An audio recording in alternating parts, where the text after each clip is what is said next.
Hello all, welcome to Heights. मैं नीरज कुमार आप सभी का ऊंचाइयों पर स्वागत करता हूं। इस वीडियो में मैं बात करूंगा कि कैसे रिवीजन हमारे प्रिपरेशन में और हमारे फाइनल सिलेक्शन में एक बहुत ही इम्पॉर्टेंट रोल प्ले करता है। मैंने देखा है कि कई स्टूडेंट सिर्फ कवरेज पे ध्यान देते हैं, लेकिन उसके रिवीजन कंसोलिडेशन पे बिल्कुल ध्यान नहीं देते। तो चलिए मैं आपको बताऊँगा कि रिवीजन क्यों इम्पॉर्टेंट है, इसके क्या फ़ायदे हैं और इसका सही तरीका क्या है। तो आइए शुरू करते हैं। तो रिवीजन हमें क्यों करना चाहिए, इसके फ़ायदे अनेक हैं। कुछ मैंने यहाँ पे लिख रखे हैं, जैसे कि हमारे ब्रेन की कैपेसिटी लिमिटेड है in terms of retaining a data. हमारे दिमाग में वही डेटा जल्दी स्टोर होते हैं और जल्दी से कलेक्ट होते हैं जो हमने बार बार रिवाइज़ किया हो, जो हमारे आँखों और दिमाग से ज़्यादा बार गुजरा हो। डेटा कंसोलिडेशन से होगा ये कि आपका रिकलेक्शन पावर इम्प्रूव हो जाएगा। अगर आप प्री में कोई क्वेश्चन सॉल्व कर रहे हैं जिसमें करंट का डेटा आपने कहीं पढ़ा हो, तो वो डेटा आप जल्दी रिकलेक्ट कर पाएंगे जो आपने 2-3 बार पढ़ा होगा। उसी तरह अगर आप मेंस के कोई एक आंसर में फंसे हो जहां आपको ज्योग्राफी में करंट का डेटा यूज़ करना हो या इकोनॉमी में ज्योग्राफी के कॉन्सेप्ट यूज़ करने हो, तो आप उन्हीं कॉन्सेप्ट और डेटा को यूज़ कर पाएंगे जिसे आपने ज़्यादा बार पढ़ा हो, क्योंकि वो आपके दिमाग में सेट होगा। तो ये सारे फ़ायदे हैं रिवीजन के।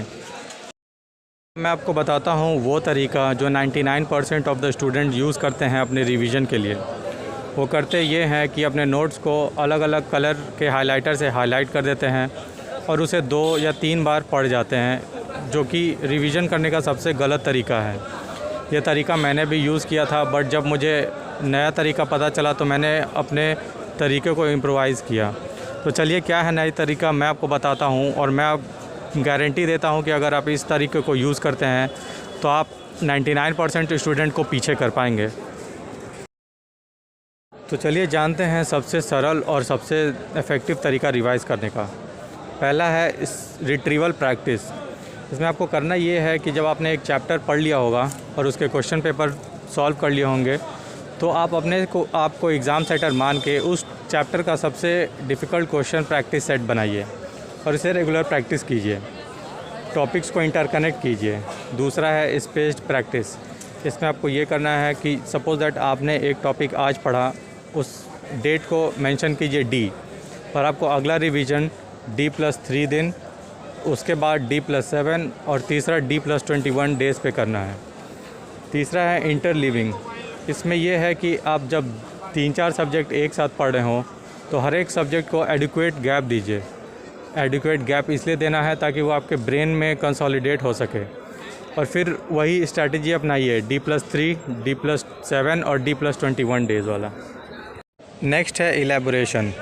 जब आप एक टॉपिक पढ़ लें तो उसके 1 घंटे बाद नोट्स बंद कर दें और एक ब्लैंक पेपर पे अपने आप से पूछें कि आपने उस टॉपिक में क्या पढ़ा, क्या समझा, और उस टॉपिक को आप खुद को पढ़ाएं। मीन्स अपने आप को आपको पढ़ाना है उस टॉपिक को। इससे होगा ये कि आप उस टॉपिक के जितने भी पॉइंट्स हैं जो आपने समझ पाए हैं, सिर्फ वही आप अपने आप को बता पाएंगे।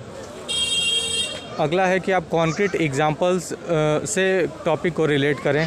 ये ऐसा बहुत कम ही हो सकता है क्योंकि जीएस पेपर्स है, लेकिन आप साइंस, ज्योग्राफी, ये सब में सब्जेक्ट्स में आप इस तरीके को यूज़ कर सकते हैं। नेक्स्ट है डुअल कोडिंग।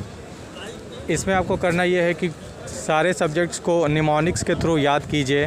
टॉपिक्स जो आप नहीं समझ पा रहे हैं उनका माइंड मैप बनाइए, और माइंड मैप बनाने में आपको इतिहास नहीं लिखना है। माइंड मैप बहुत ही शॉर्ट होना चाहिए, जैसे आप एक टेलीग्राफ लिखते हो वैसे। तो ये सारे हैं रिवीजन के इम्पॉर्टेंट टिप्स और टेक्निक्स जो कि आपको बाकियों से अलग बनाएगा।